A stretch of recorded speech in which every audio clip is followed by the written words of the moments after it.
যে কোনো পুজোয় ভোগের থালা ছাড়া অসম্পূর্ণ, আর লক্ষ্মী পুজো মানে খিচুড়ি ভোগ তো চাই। তো চলুন প্রথমে খিচুড়িটাই বানিয়ে নিই। তো এখানে প্রথমেই নিয়ে নিয়েছি 1 বাটি চাল আর 1 বাটি মুগ ডাল। আমি আমাদের পরিমাণ মতন নিয়েছি, আপনারা কম বেশি করে নেবেন। চাল ডাল ধুয়ে রেখে দিয়ে এখানে নিয়েছি একটা ফুলকপিটাও কেটে ছাড়িয়ে ভেজে নেবো।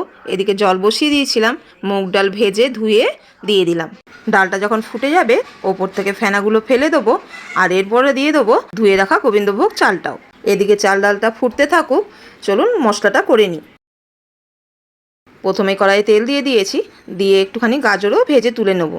এরপরে দিয়ে দেবো কিছুটা কাজুটাও ভেজে তুলে নেবো। তুলে নেওয়ার পরে দিয়ে দেবো ফোড়নের জন্য এখানে নিয়েছি আমি 2-3টে তেজপাতা, শুকনো লঙ্কা আর 1 চামচ জিরে।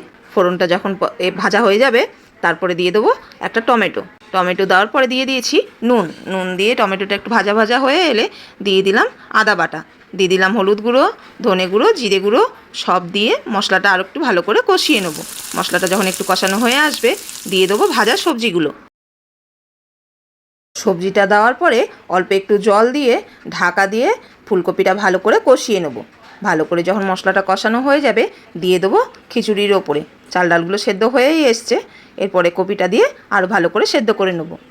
এখানে আমি কড়াইয়ে দিয়ে দিয়েছি কিছুটা জল, যেহেতু খিচুড়িতে ঠান্ডা জল দেওয়া হয় না। এই জলটা ভালো করে ফুটে গেলে তারপরে খিচুড়িতে মেশাবো। গরম জলটা দিলে খিচুড়ির স্বাদ আর রং দুটোই খুব ভালো আসে। সব কিছু দিয়ে ভালো করে একটু নাড়িয়ে নিয়ে ওপর থেকে দিয়ে দিয়েছি 5-6টা কাঁচা লঙ্কা আর দিয়ে দিয়েছি স্বাদ মতন চিনি। এবারে 5-7 মিনিট একটুখানি ভালো করে ফুটিয়ে নেবো। ব্যাস খিচুড়ি হয়ে এসছে। নামানোর আগে ওপর থেকে দিয়ে দেবো ভাজা জিরের গুঁড়ো আর দিয়ে দিলাম 2 চামচ ঘি। তো যারা ঘি পছন্দ করেন না তারা ঘিটা স্কিপ করতে পারেন। ব্যাস হয়ে গেল আমাদের ভোগের খিচুড়ি রেডি। এরপরে চলে যাব পরের রান্নায়।